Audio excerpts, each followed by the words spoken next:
यह कहानी एक छोटे से गांव की है जो एक सक्रिय ज्वालामुखी के पास बसा हुआ था। गांव का नाम था ज्वालपुर। यह गांव पहाड़ियों के बीच स्थित था और इसके चारों ओर हरियाली से घिरी हुई थी। गांव के लोग प्रकृति से बहुत जुड़े हुए थे और अपनी सरल, शांतिपूर्ण जिंदगी जी रहे थे। लेकिन उनके जीवन का एक हिस्सा हमेशा डर और चिंता से भरा होता था, क्योंकि गांव के पास एक विशाल ज्वालामुखी था जो कभी भी फट सकता था।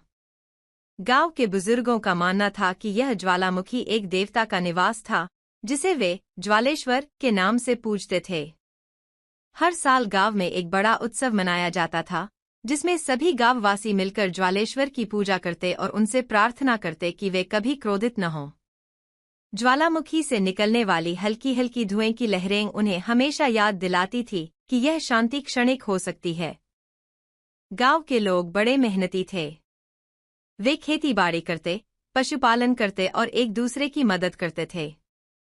हालांकि वे जानते थे कि ज्वालामुखी कभी भी फट सकता है, पर उन्होंने इसे अपनी जिंदगी का हिस्सा मान लिया था। गांव में एक पुरानी कहानी प्रचलित थी कि जब भी ज्वालामुखी फटेगा, तब गांव का सबसे साहसी और निडर व्यक्ति गांव को बचाने के लिए आगे आएगा। कहानी का मुख्य पात्र एक युवा लड़का था, जिसका नाम अर्जुन था।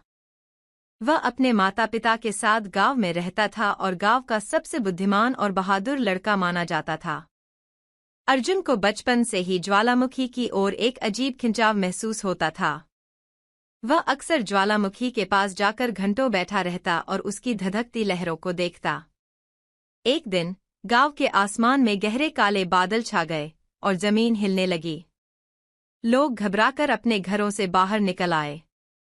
सभी जानते थे कि यह ज्वालामुखी के फटने का संकेत था। गांव के चारों ओर धुआं फैलने लगा और लोग डर के मारे इधर-उधर भागने लगे। गांव के मुखिया ने सभी को शांत रहने के लिए कहा, लेकिन लोगों में अफरातफरी मच गई। इसी बीच अर्जुन ने ठान लिया कि वह कुछ करेगा। उसे गांव की पुरानी कहानी याद आई, जिसमें कहा गया था कि एक निडर व्यक्ति ही गांव को बचा सकता है।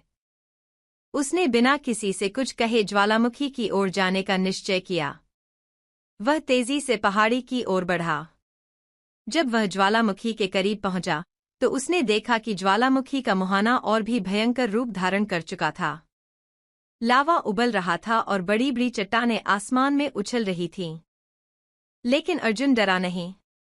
उसने अपनी सारी शक्ति इकट्ठी की और ज्वालेश्वर से प्रार्थना की। अचानक एक अद्भुत चमत्कार हुआ।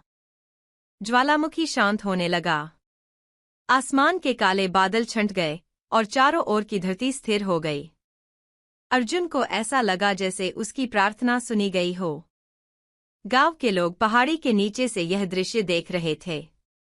वे अर्जुन की बहादुरी से अभिभूत हो गए थे।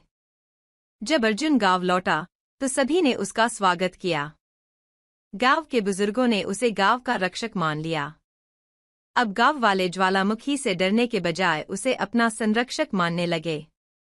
उन्होंने अर्जुन की बहादुरी को एक नई कहानी के रूप में अपनाया, जो पीढ़ी दर पीढ़ी सुनाई जाने लगी।